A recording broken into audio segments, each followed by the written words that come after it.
দেখতে দেখতে এসে গেল পরীক্ষা, দিয়ে দিল পরীক্ষা রুটিন। হ্যাঁ, আমি তোমাদের বলছি, বর্ধমান বিশ্ববিদ্যালয়ের ছাত্রছাত্রীদের বলছি, তোমাদের 5th সেমিস্টার এক্সামের রুটিন অবশ্যই তোমরা হাতে পেয়ে গেছো। তো তোমাদের এই 5th সেমিস্টার এক্সামের শেষ মুহূর্তে আজ আমি তোমাদের সঙ্গে আলোচনা করব রাষ্ট্রবিজ্ঞান জিইর গুরুত্বপূর্ণ একটা সাজেস্টিভ প্রশ্ন নিয়ে। হ্যাঁ, তোমাদের সামনে পলিটিক্যাল সায়েন্সের জিইর যে গুরুত্বপূর্ণ প্রশ্নগুলোকে তুলে ধরছি, এই প্রশ্নগুলোকে অবশ্যই প্রস্তুত করে রাখতে হবে তোমাদের 5th সেমিস্টার এক্সামের জন্য। আমি তোমাদের সামনে তুলে ধরবো মাত্র 12টা প্রশ্ন। যে প্রশ্নগুলো আমি তোমাদের সামনে তুলে ধরছি, এই প্রশ্নের মধ্যে থেকে একটি প্রশ্নকে কিন্তু বাদ দেওয়া যাবে না। এই 12টা প্রশ্নকে অবশ্যই প্রস্তুত করতে হবে তোমাদের ফাইনাল পরীক্ষার জন্য। তাই অবশ্যই খুব মনোযোগ সহকারে ভিডিওগুলোকে দেখবে এবং প্রত্যেকটা প্রশ্নকে খাতায় লিখে রেখে প্রস্তুত করে রাখবে তোমাদের 5th সেমিস্টার এক্সামের জন্য। তোমাদের সামনে যে প্রশ্নটা আমি তুলে ধরবো, যদি কোনো প্রশ্নের উত্তর তোমাদের মনে হয় তোমরা পাচ্ছ না, তাহলে অবশ্যই আমার দেওয়া হোয়াটসঅ্যাপ নাম্বারে তোমরা অবশ্যই আমার সঙ্গে যোগাযোগ করতে পারো। যথোপযুক্তভাবে আমি চেষ্টা করব তোমাদের সাহায্য করার। তো চলো, সবার আগে লিখে নাও গুরুত্বপূর্ণ 12টা প্রশ্ন, তারপর সেগুলোকে প্রস্তুত করে নাও তোমাদের 5th সেমিস্টার এক্সামের জন্য। তো দেখো, সবার আগে প্রথম প্রশ্ন যেটা করবে সেটা হচ্ছে ভারতে ব্রিটিশ শাসন সম্পর্কে রাজা রামমোহন রায়ের ধারণাটি বিশ্লেষণ করো। খুব গুরুত্বপূর্ণ প্রশ্ন।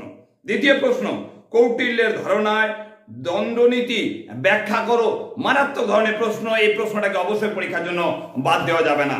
তারপর করবে 3 নম্বর প্রশ্ন, রাজা রামমোহন রায়কে আধুনিকতার পথিকৃৎ বলা হয় কেন? প্রশ্নটা ঘুরিয়ে ফিরিয়ে বিভিন্ন ভাবে দিতে পারে, তাই অবশ্যই এই প্রশ্নটাকে প্রস্তুত করে রাখবে।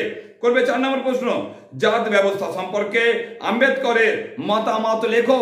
এখানে বলে রাখবো, এখানে একটা প্রশ্ন আছে, এ সম্পর্কে আম্বেদকরের লেখা 2টি গ্রন্থের বা 2টি বইয়ের নাম লেখো। করবে তারপরের প্রশ্ন, জাতীয়তাবাদ কাকে বলে? প্রশ্ন করে রাখবে, জাতীয়তাবাদ সম্পর্কে বিবেকানন্দের মতামত লেখো।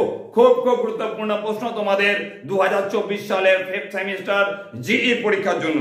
করবে তারপরের প্রশ্ন, সত্যাগ্রহ সম্পর্কে গান্ধীজির মতামত লেখো।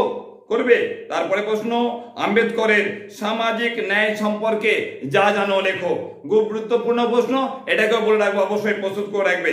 তারপর করবে রবীন্দ্রনাথ ঠাকুর কিভাবে নেশনের সংজ্ঞা দিয়েছেন, মানে নেশন সম্পর্কে রবীন্দ্রনাথের মতামত কি, সেটা তোমাদের অবশ্যই কিন্তু লিখতে হবে। তারপর করবে গুরুত্বপূর্ণ প্রশ্ন, কৌটিল্যের সপ্তাঙ্গ তত্ত্ব আলোচনা করো। প্রত্যেকটা প্রশ্ন খুব গুরুত্বপূর্ণ, যদি উত্তর না পাও আমার সঙ্গে অবশ্যই তোমরা যোগাযোগ করতে পারো। তারপরে প্রশ্ন অবশ্যই তোমরা করবে মধ্যযুগীয় মুসলমান রাষ্ট্রচিন্তার বৈশিষ্ট্যগুলি আলোচনা করো। করে রাখবে তারপরে প্রশ্ন, কেন বঙ্কিমচন্দ্রকে জাতীয়তাবাদের জনক বলা হয়? এবং একদম লাস্ট প্রশ্ন অবশ্যই করে রাখবে, অছি ব্যবস্থা সম্পর্কে গান্ধীজির মতামত লেখো। মারাত্মক ধরনের 12টা প্রশ্ন তোমাদের সামনে তুলে ধরলাম। এই 12টা প্রশ্নকে অবশ্যই প্রস্তুত করে রাখো। রাষ্ট্রবিজ্ঞানের জেনারেলের জিই যাদের রয়েছে, সেই জিইর জন্য 12টা প্রশ্নের মধ্যে একটি প্রশ্ন বাদ দেবে না। সম্পূর্ণ প্রস্তুত করে রাখো, পরীক্ষার ফল তোমরা নিজেরাই দেখতে পারবে।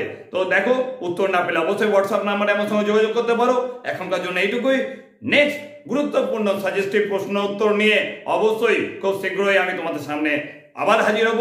দেখতে থাকো আমির আলী টিউটোরিয়াল হোম।